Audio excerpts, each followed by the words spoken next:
এই মালগুলো প্রথমে আমাদের চট্টগ্রাম বন্দরে আসে, যদি বাংলাদেশে আসে সেক্ষেত্রে চট্টগ্রাম বন্দরে আসে, এবং চট্টগ্রাম বন্দরে বিভিন্ন বড় ব্যবসায়ীরা এই কন্টেইনার গুলা সহকারে কিনে নেয়।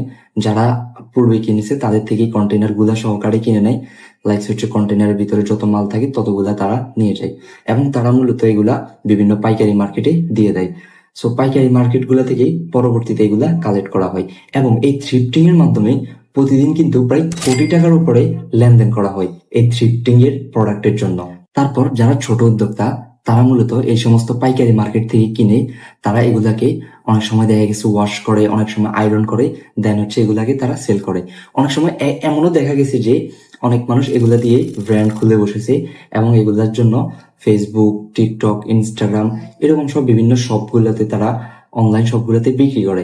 এবং এরকমও হয়েছে যে অফলাইন শপেও এগুলা বিক্রি করা হয়, এবং এগুলা যেখানে বাইরের দেশে $1 অথবা 50 সেন্টে বিক্রি করা হতো, সেখানে এগুলা বাংলাদেশে এসে 600 থেকে 1200 টাকা পর্যন্ত বিক্রি করা হয়।